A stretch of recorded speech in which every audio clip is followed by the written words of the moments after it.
Welcome and thank you to everyone for joining us for the Michigan Online Visionary Educators event. My name is Jay Schueren and I am a design manager with the Center for Academic Innovation, and I'm excited to be your MC for the day. The Michigan Online Visionary Educators, or MOVE series, is hosted by the Center for Academic Innovation here at the University of Michigan. An important part of our mission is to create a more inclusive and global learning community. We believe in an informed, peaceful, and equitable society is dependent on learners everywhere adopting a learning lifestyle. This monthly series will feature experts sharing insights, tools, and discussions on issues relevant to the lives of people around the world.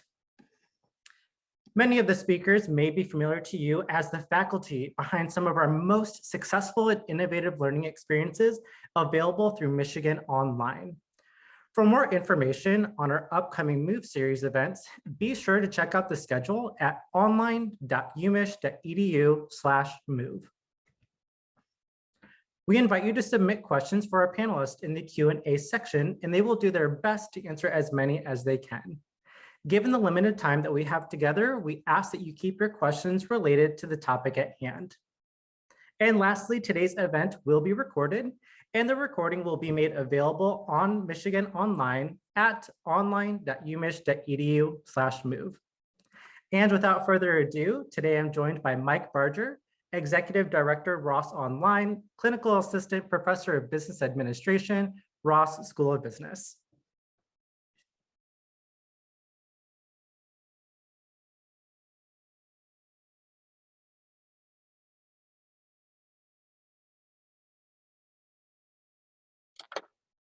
Hey, Mike, you're on mute. Sorry.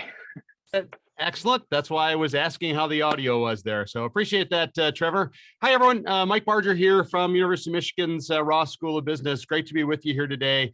Welcome to this MOVE event. It's good to see a pretty healthy sized crowd, and I look forward to hearing your questions at the end of my relatively short presentation today. Before we get going, a brief introduction here about me. I was a graduate of the University of Michigan back in the mid-1980s. While I was in school here, I was giving flying lessons down at our Ann Arbor Airport. So that's how I earned a little money while I was going to school. And I finished up my degree in 1986 and then joined the United States Navy, where I was a flight instructor for 13 years, conducting operations off of aircraft carriers around the world. I even had the honor and privilege of running the Navy's Top Gun school for a number of years back in the early 90s. Yes, it's a real thing. No, it's nothing like the movie. And I'm a little concerned about another version of Top Gun coming out, but I guess that'll be good for Navy recruiting. Anyway, I learned a lot during that period of my professional life about dealing with challenging circumstances and dynamic environments. And so really got to develop some passion around this notion of teaching in a rapidly changing system. After 13 years in the Navy, I got together with my brother and a few other former airline executives, and we created a company that you might have heard of called JetBlue Airways. It became the 5th largest airline in the United States, still doing a great job out there. I was our senior pilot. I ran operations and maintenance, and I ran the learning function at JetBlue. So got to see the intersection of learning and doing, and that's where I learned a lot about how to prepare people for the inevitable crises that come to a business. That will be a major focus of my short presentation today, is just how this notion of the environment that we work in has created for us this reality that dealing with disruptions and crises isn't an if anymore, it's a when. And so my time in the airline industry really taught me a lot about how to prepare for, if not the completely expected, the likely occurrences that would happen in that kind of an environment. I then spent the last 13 years of my life teaching in the classroom, sometimes in the kind of the corporate training classroom in some time I spent as a leader with the CorpU team, now a Udemy company, and the last 5 years here as a professor at the University of Michigan's Ross School of Business. I live here in Michigan, just north of the Ann Arbor campus. I married 6 kids, 4 of them out of college, one of them just about to graduate, and one more that's just getting started in college. 3 boys, 3 girls. My 3 boys describe my professional career as a meteoric plummet from coolness, but I certainly find what I'm doing now, sharing some of the wisdom and insights that I've collected over my almost 40 years in the workforce, to be some of the most rewarding opportunities that I've had in my life. So I'm really enjoying what I'm doing. All of the educational initiatives or mechanisms that I've created here at Michigan, whether it's my in-classroom courses like my crisis leadership course, the online courses that I've created. I've got a MOOC on a couple of different platforms, and about a year ago published a book on this topic of high stakes leadership in turbulent times. The focus of all of these is how to be a more effective leader in this incredibly challenging environment that we are now working and living in. If you've been a student of mine, or you've spent some time in the MOOC, or taken a look at my book, this notion of a VUCA environment won't be news to you. VUCA is an acronym that stands for volatile, uncertain, complex, and ambiguous.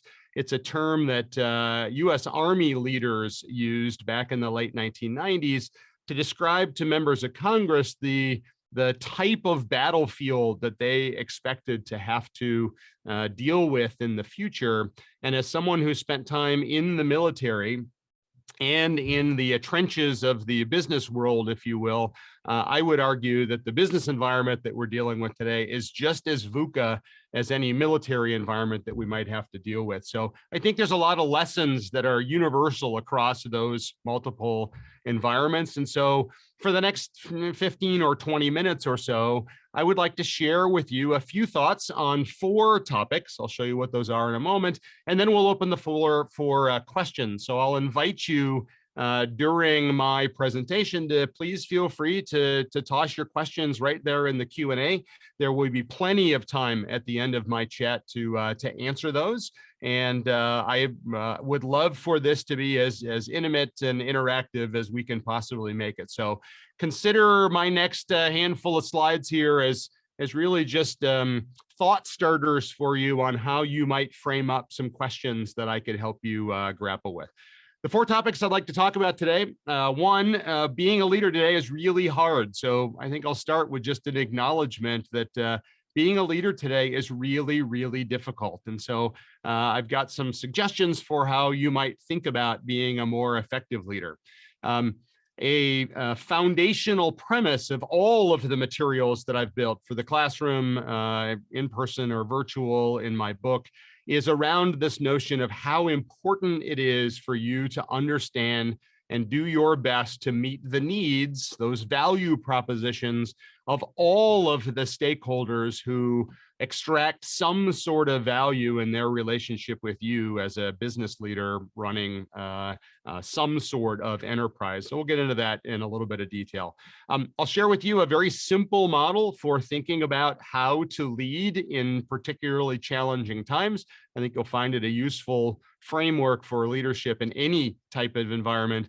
And then my 4th point, which really I will just again acknowledge here, is that we've all heard this, but it's hard to be patient enough to recognize that we're going to just keep getting smarter and better as we gain more experience. And that's that exceptional leadership is in fact a journey, not a destination. I don't know that I've ever met anyone that has said they have stopped learning about how to be a better leader. I have a good bit of experience. I've done lots of research and studying on the topic myself, and I don't know that there's a day that goes by that if I had a chance to do it over again, I would probably do some things a little bit differently than I do them. So it's certainly not a perfect science. It's more of an art and a learned skill over time, and it's something that we're learning all the time. So those are the things that I'd like to share with you. So here we go. Let's start with just being a leader today is really hard. And so I've got some images here of just some of the things that we have all had to grapple with over these last few years. Obviously, there's a pandemic that's well into year 3. We're seeing some unprecedented social justice progress, I think. Progress slower than we'd all like to see, but progress nonetheless. We're seeing some fascinating who would have ever thought it type of events, like the Ever Given being stuck in the Suez Canal for 6 days and causing billions of dollars of supply chain impact. And then it seems like, and I don't know the facts behind this, and I probably should, but it sure seems like weather continues to do more and more just devastating damage. Picture here of an Amazon warehouse that was in the news not too long ago. So I'll ask you today, and in fact, I will challenge you to consider for the rest of your professional lives, the reality that we are living in this massive leadership sandbox where we get to watch and participate in leadership decision making going on all around us all the time. And I ask you to consider being a student of the leadership decisions that are being made around you, not to turn you into a cynic or someone that's critical of those leaders, but to use their performance as an opportunity to litmus test the things that seem to work really well in your mind or the things that don't work so well in your mind, not so that you have something to throw stones at, but so that you have these opportunities to think a little bit about what might you have done differently, and are there some lessons that you can take away from how these other leaders are leading at the national level or state government level, the community leader level, even a family level. What are some things that you're seeing that if you had the chance, you might do them a little bit differently? Take those lessons and stick them in your pocket. We are literally living a leadership development program as we move our way through our lives. Now, pretty heavy crisis emphasis here in the first few minutes of my presentation. It does sort of beg the question, is this a new normal that we are dealing with? When I start really all of those programs that I mentioned earlier, my in-class, my MOOC, my book, I always start out with a definition of how I think about the crisis environment. I like this definition because it underscores a couple of things. First of all, it underscores that whatever the scenario is that we're in, something is going to change. And we all know how much or how little people like change. They don't. And so when there's some sort of a major disruption or crisis, people just know that some things are going to be different after this. They also know, and this is the second part of this definition that I've bolded here, they also know that there's a really strong, distinct possibility of a highly undesirable outcome. So not only are things going to change, but they're probably not going to change for the better. And that's going to make people nervous. And so I like this definition of crisis because it helps remind us that leadership in difficult times is really about the human component of helping people deal with, helping people navigate, helping people succeed as we all come through these crises. It's just a good definition to keep in mind. I'll share with you this first crisis definition is out of Webster's dictionary.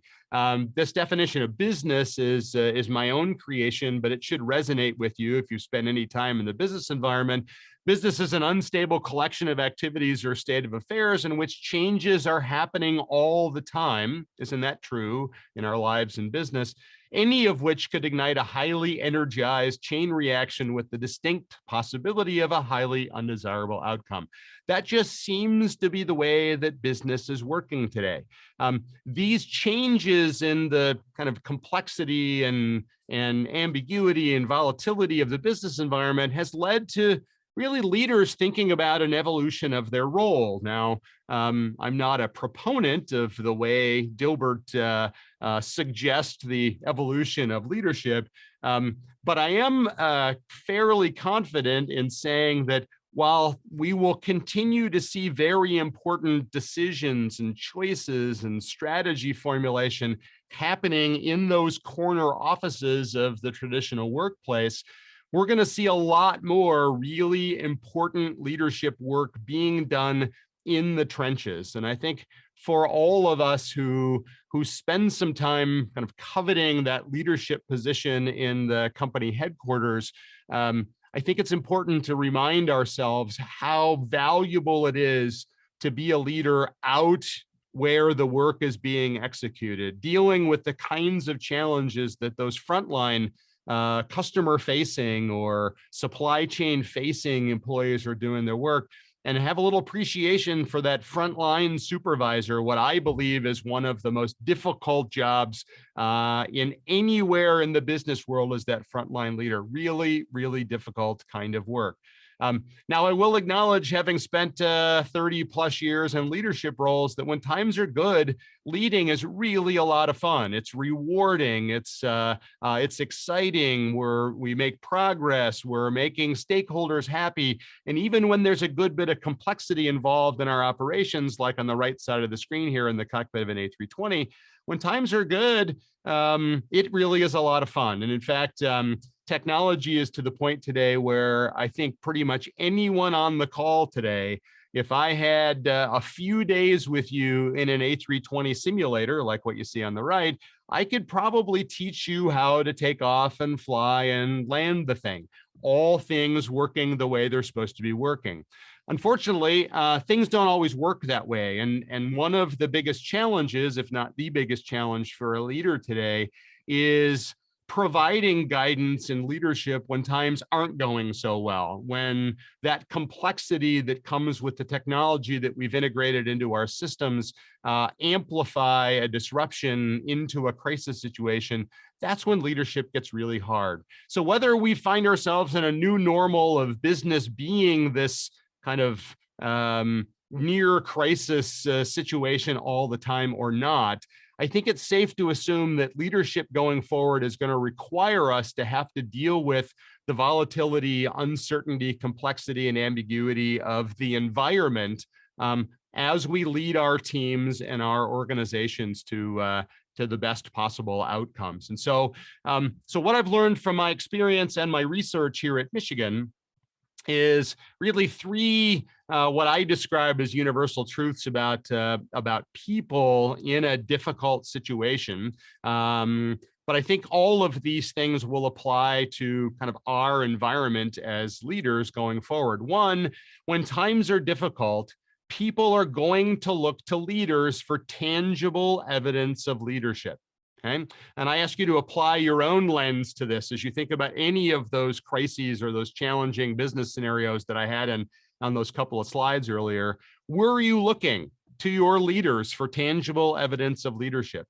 When you were looking, okay, did you want and need leaders that you could trust, that you could believe in, that you were confident that they understood kind of the situation and were stepping forward to do something with it, and recognizing that in my experience and what I have learned from really speaking with and researching with lots of people, is that while you and the rest of us that are being led, we might have aspirations that our leaders are flawless and all-knowing. The reality is that we don't really expect our leaders to be perfect or omniscient, but we do expect them to be visible, to be courageous, and to be urgently committed to the best possible path forward. That's what we want. That's what we find in kind of a typical challenging situation today,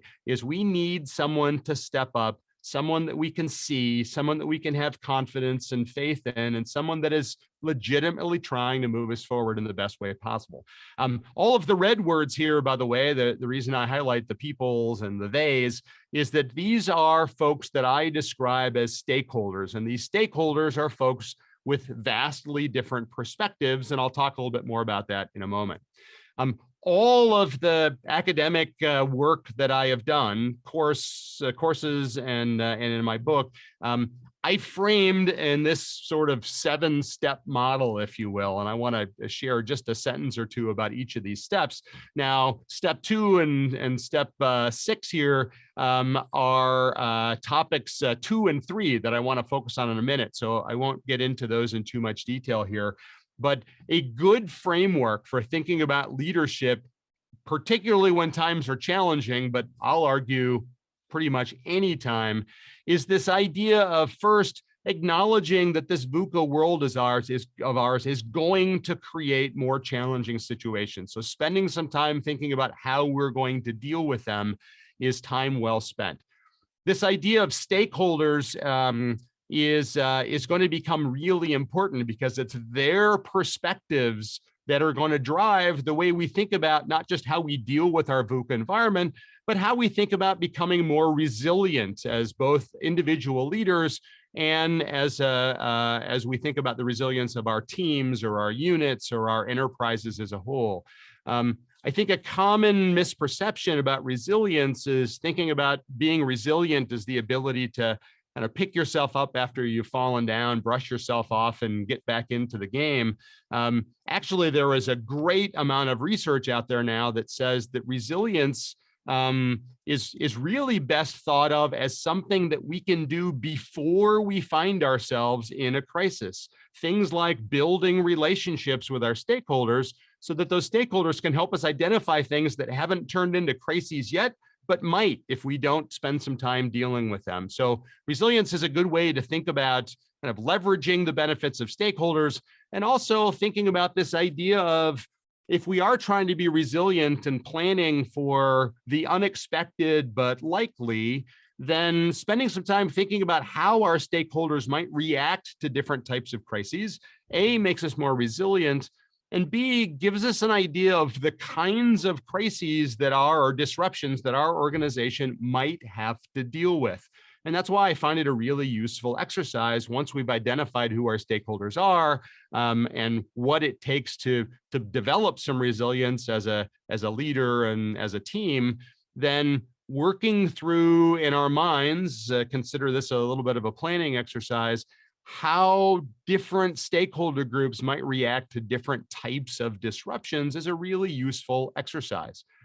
I shift gears a little bit in all my materials from that stakeholder reaction idea to spend a little time just thinking about the crisis environment itself and why that environment makes it so difficult for leaders to lead effectively. So things like the crisis environment or disruptive environment means that things are uncomfortable. They're not going according to plan. People are going to have they're going to be anxious. There's going to be some anxiety around the circumstances. It's not going to be crystal clear to us as leaders, especially early on in disruption, what caused it, what's going on, how do we fix it? But there's a sense of urgency around having to do something and having to make some decisions without a real clear picture of the facts, which is what takes us into a discussion about, so given that kind of environment, here is the kind of leader that people are looking for in the midst of a disruption or a crisis type situation.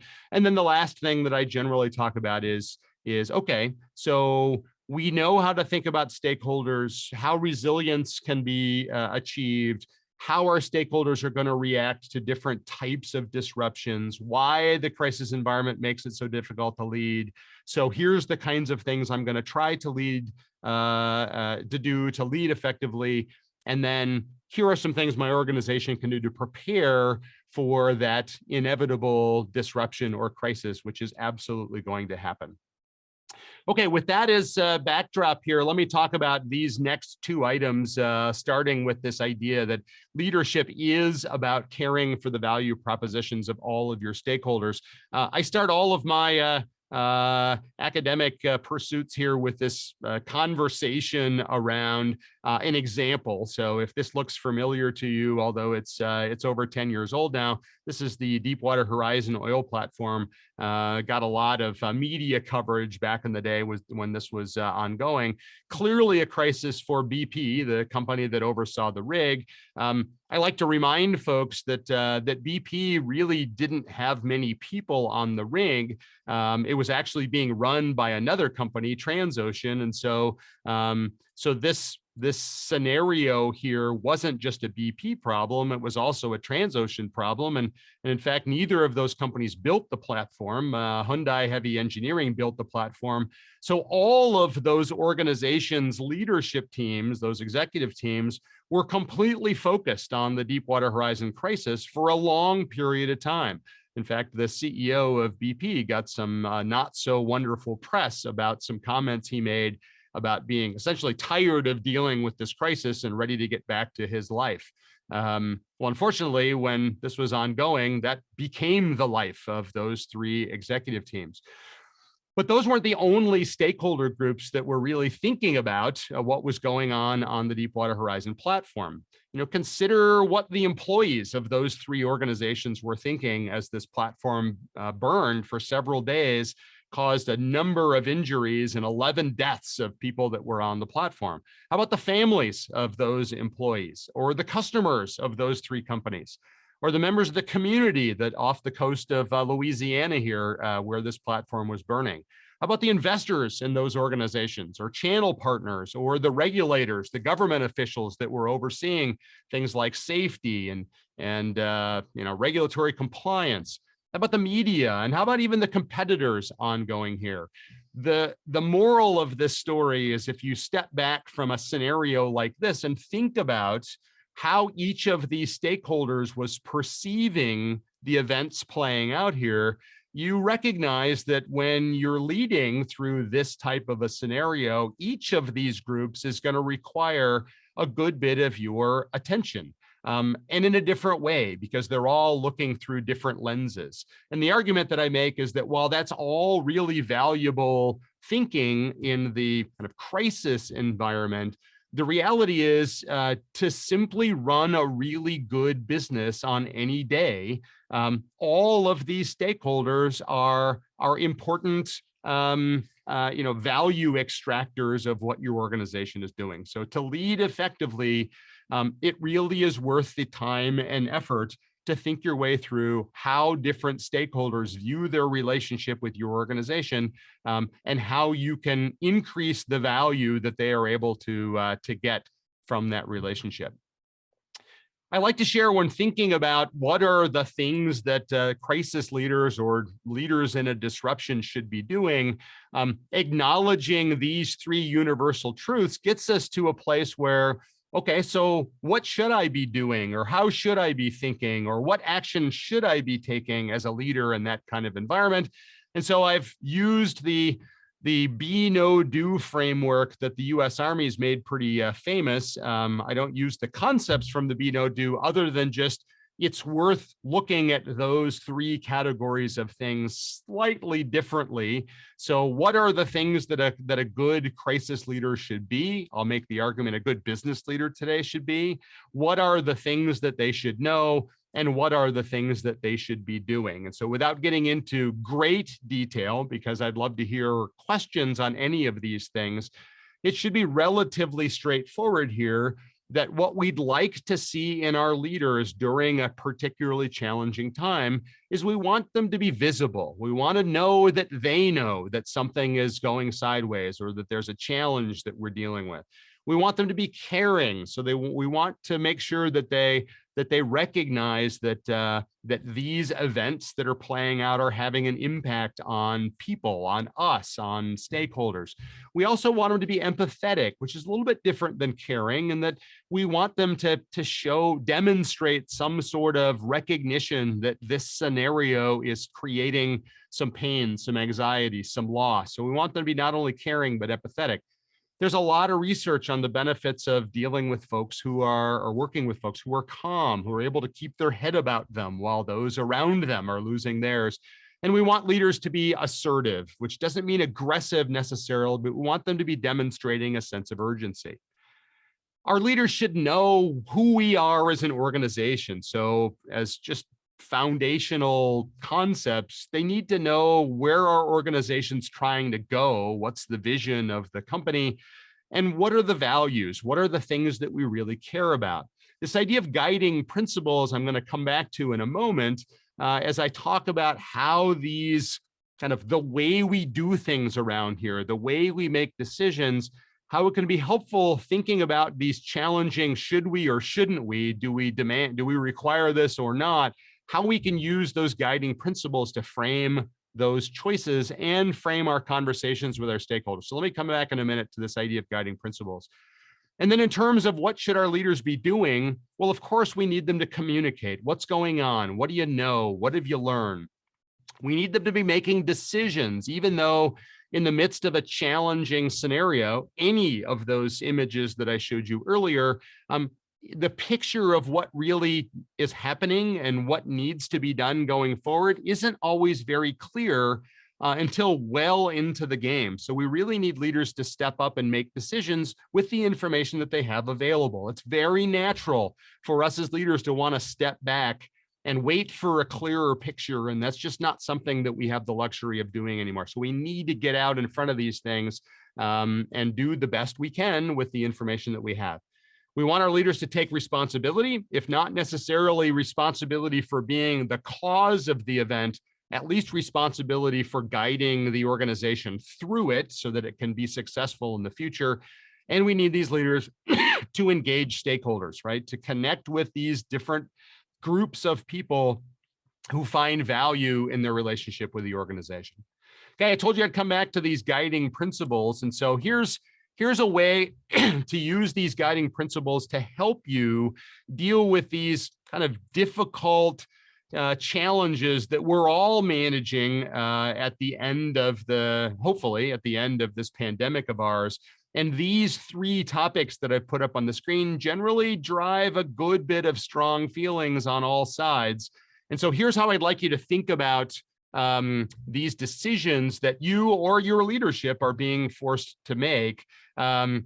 Reframe the way you're looking at this away from the decision that you're making. Should we require masks or not? Should we require people to come to work or allow them to work from home? Reframe from the what to the how we're going about making the decision. So here's an example. So to this question of, do we ask people to return to the office or allow them to work from home? I think most of us have experienced just hearing from our leaders, this is what we've decided to do. We maybe haven't heard as much about, this is how we're going about making that decision. This is how we know what's important to us. And this is where this idea of a guiding principle comes in. So here's an example of a real world guiding principle from an organization that you are aware of. And what they said when dealing with this question of, should we have our folks come back to the office or allow them to work remotely, is they said, well, our vision here is to create a warm and welcoming place outside of our homes and workspaces where we can connect and build community, because we want to be thought of as our customers' third place, home, work, and in our place with a feeling of comfort that uplifts our customers everywhere and in every way. They shared this principle to say that this is why it's so important that you come back and work from here, from these third places that we're trying to create. And if that looks familiar, it's really what Starbucks is trying to create. I thought this was a very crafty use of what Starbucks is trying to become as a business framed as a guiding principle that helps them explain why they are asking their people to come back to the workplace. And I would challenge any of you out there that are grappling with this question of how do we deal with the question of should we ask our people to come back to the workplace or allow them to work remotely? Think through what's important to you. How are you going about making that choice and sharing that how, those guiding principles with your workforce? I think you would find that a really valuable exercise. Okay. Another example here, just to this question of masks and social distancing requirements. I'll just put this up here and let you read it. I won't read it to you. But this leans more into a commitment toward the health and safety of folks and where we are going to look for the evidence to ground our decision making. Okay. And again, hopefully this is helpful. I'll give you a moment to just work through that. And I think that you would find, and you would agree with me, that as we're dealing with these kind of polarizing types of questions, sharing with your stakeholders, with your constituents, this is how we're going about processing our thinking in this area is a really valuable approach. First of all, if you can share these guiding principles before you find yourself in the middle of a disruption or a crisis, you'll find that they aren't nearly as polarizing. Generally, you can get to some sort of an agreement on how we're going to do things around here. But even in the middle of a crisis, my research and experience suggests that probably a good idea to share the how before you share the what. It'll really be helpful. So in a crisis or simply running a good business, I think this be, know, do framework can be really useful. And finally, as I open up the floor for some Q&A here, I would just say that let's acknowledge that, like I said earlier, this idea of becoming a really effective leader is not something that's going to happen overnight. And it's not something that eventually you're going to arrive there and know that I've made it. That I'll never have to make another mistake as a leader again. I've seen it all. I just come to me when you need answers and I will solve those challenges for you. It really doesn't work that way. And I think we're going to find that as the VUCA world of ours continues to evolve and challenge us, is that we're all going to be learning how to navigate things together. And so I'll leave the presentation portion of today's event with this quote from Teddy Roosevelt, titled "The Man in the Arena." I did my first couple of 6-month deployments on the Theodore Roosevelt aircraft carrier, CVN-71. So I got to know the man, or at least the history of the man, pretty well. Pretty remarkable individual, but he was pretty well known for framing the whole idea of leadership as just getting in there and slugging it out. And sometimes it's going to work well and sometimes it's not, but we just really can't afford to sit this one out. We have to lean in, and that's really what we need leaders to do. So with that, let's open the floor for some questions. I hope you found that helpful and not too much of a monologue there, but let's get to some questions and see what you had to say. All right. So I'm just going to go right to the top of my list here. Looks like we've had some, I've got a few upvotes. So I would encourage all of you to look at the Q&A if you haven't opened it up, and any upvotes that you want to throw in, it'll move a particular question up toward the top of the list, and we can go there. Let me go ahead also and stop sharing my slides so that you can see a little more of me, if that's desirable or not. So first question here, what are the challenges before the leader to deal with war issues? Well, I think that certainly combat is a really unique kind of environment.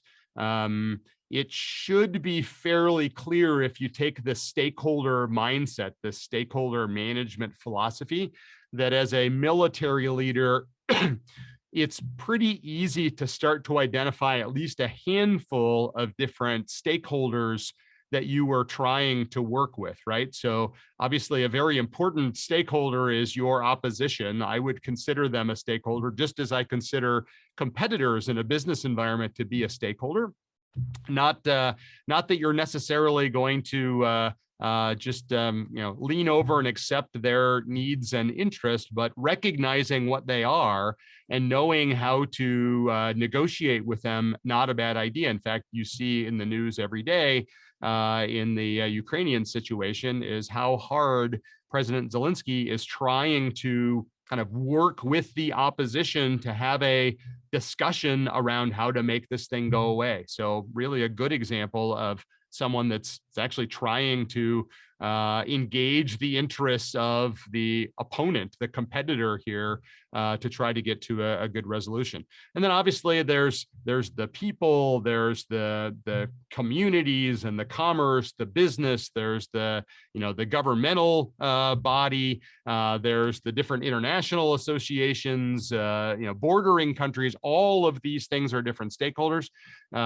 So I think when it comes down to combat, it is just a very violent, high risk scenario that's very much like the competition we're all dealing with in business, with much more severe consequences. But I do think that whether it's the combat environment or the competitive environment in business, thinking your way through how each of your stakeholder groups is kind of viewing the situation and trying your best to address the needs and interests of all of those is what leadership is all about. And so we can talk more about that if you have a more specific question.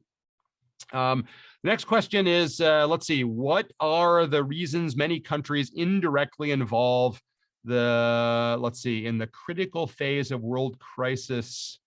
Let me see here. What are the reasons many countries indirectly involved in the critical phase of world crisis still not taking the probable solution?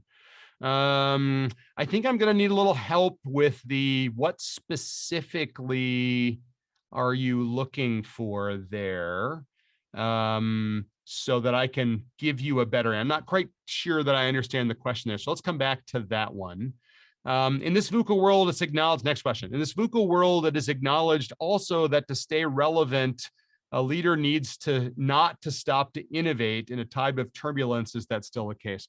Well, I think that, as long as our business environment continues to evolve and change, which it will, we are going to have to figure out new and different ways to deal with it. I think that it's really interesting from a business context that how hard we all work to find some solution that is effective in the market, right? Some product that customers love, some service that they love, some benefit that we offer one or more of our stakeholder groups.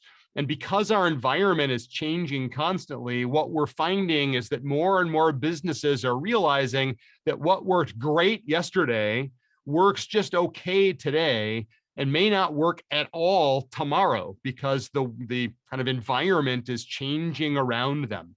So this notion of being a kind of in a constant state of innovation, a continuous state of innovation, I think is really important for business leaders. I think that even if the world wasn't changing, if everything was exactly the same tomorrow as it was today, other than competition, I think we would have to innovate just to compete. But because the world is also changing, we're actually innovating toward a bit of a moving target. And so I do think that it's really important that all leaders are constantly thinking about how can we be a little bit better tomorrow than we are today. Now, connecting that concept with this idea of stakeholder capitalism, let's call it, or stakeholder engagement, is that I happen to believe that in most cases, the folks that are going to recognize the need to innovate are the folks that are out there on the front lines, that are dealing with customers or dealing with channel partners or dealing with the supply chain, not the folks in the headquarters building.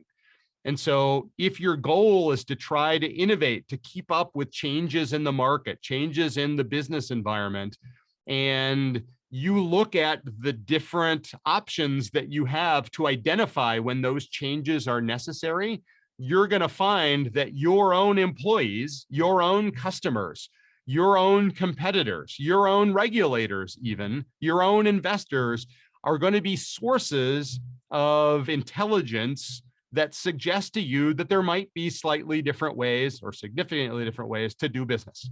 Okay.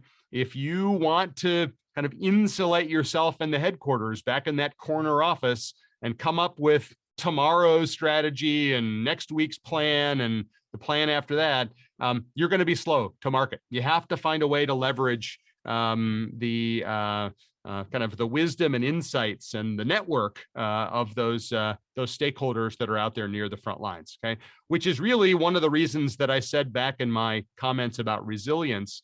One of the ways that stakeholders can be most useful is that they will tell you when something's not working the way you say it should be or think it should be. All right. And if you are really in tune with those stakeholders out near the front lines where your goods and services are interacting with other stakeholders, they'll tell you what's working and what's not. And finding ways to leverage the intelligence you get from them is great for business development, and it's great for resilience against something kind of starting as a glowing ember and bursting into flames because it doesn't get the attention that it could or should. Okay, excellent. Let's see, next question here. Many leaders can intellectually grasp the concept of vulnerability and courage to meet the needs of the VUCA environment. How do we help leaders to apply what they know intellectually to real life, real-time situations? Many leaders exhibit a variety of defensive behaviors when faced with a challenge and inadvertently alienate or exclude stakeholders in deference to their own personal sense of comfort. That's a great question, and something that that I have seen leaders with a little more experience and a little more confidence and a little more, I guess, being a little more battle hardened from having made lots of mistakes. But in my mind, the most effective leaders are the folks who are able to recognize that the picture that we're dealing with is a little bit cloudy. As much as I would like to have more facts and data and information and be able to make a really well-informed, evidence-based decision to move us forward, we just don't have the luxury of time, and we may never get all of the information that we need to move forward. And so here's what we know, and here's what we're going to do. I think I'm kind of entering the answer to this question a little bit sideways here, but I think the best way to approach leaders who tend to be uncomfortable making decisions when they might be wrong is to help those leaders see that by communicating with their teams the reality of the situation, which is we wish we knew more than we do. But what we know right now is that things are not going as we want them to or as we planned them to. And so we need to do some things differently. While we would love to spend the next 2, 3, 4 weeks collecting data and doing interviews and researching the problem, we don't have that amount of time before we have to act. So given the circumstances and given what little we know now, here are the guiding principles that we're going to use to make these decisions, A, B, C. Given those guiding principles, here is what we are going to do today. I'm going to acknowledge now that we are going to learn more over the days and weeks ahead. And as we learn more, we will revisit these decisions. But for right now, this is what we know. So that would be my suggested approach. I think that, as I said a couple of times today, I think it's very natural for us, especially as younger leaders or less experienced leaders, to feel like our teams expect us to know everything and to only make correct decisions and not make mistakes. That's not possible. You're not going to be able to escape the occasional mistake as a leader. What's much more scalable and a much better approach is to actually communicate with your team kind of your understanding of the scenario, the principles that you would like to apply to the problem, and given the limited amount of information you have, this is how you'd like the team to move forward. Oh, and by the way, the folks that are probably going to recognize that the decisions that we've made aren't all 100% accurate are not me, the person that ultimately made the choices, but you, the folks that are out trying to execute them. So what I need from you back is for you to come back with these things that we started to do are working. These couple of things that we started to do are not working. Here's what we're learning. Here's what we're seeing. Good. Then let's talk about what we've learned and how we can make better decisions going forward. I think that's a better way to approach that kind of situation. So thanks for the question. That's a really good one.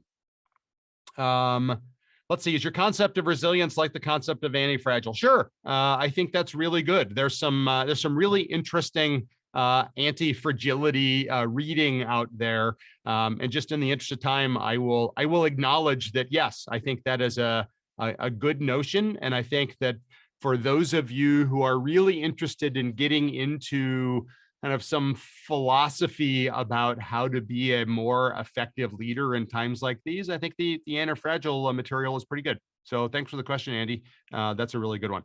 Okay, let's see. How do we help leaders cope with their own fragility as they struggle with the constant upheaval of work life today? How do we center stakeholder wisdom as a method for leaders to chart a path forward rather than the leader centering themselves? Well, I think it does start with, and I feel like I'm a little bit of a broken record here. Remember records? Maybe that's dating me. There were records once before digital music. Anyway, I think that I think it's hard for leaders of today, given their experience with leaders of yesterday who never admitted that they got tired or weren't always thinking clearly, or probably dedicated too much time to the office and not enough time to family and other priorities.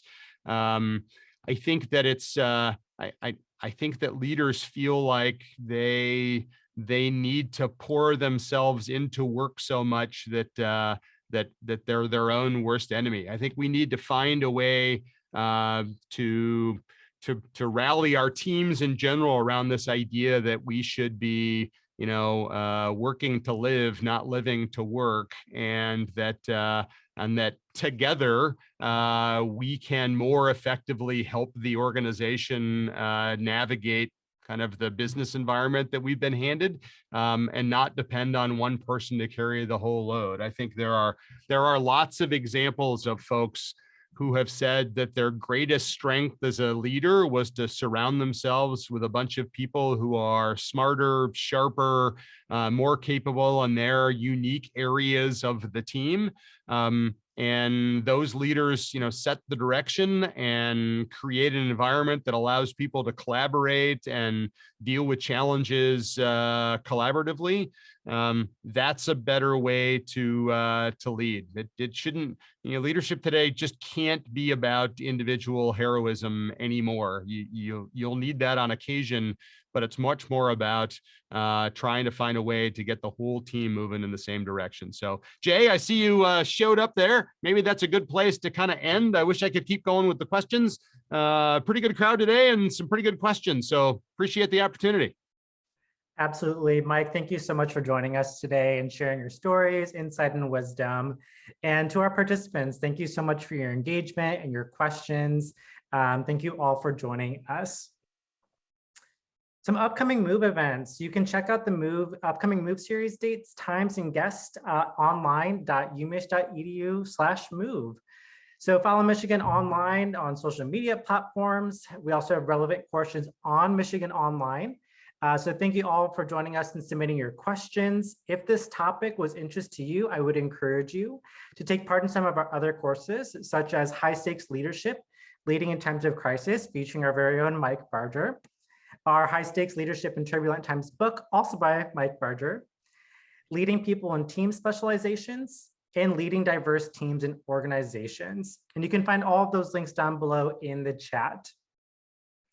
So this takes us to the end of today's Move series, and we thank you so much for joining us.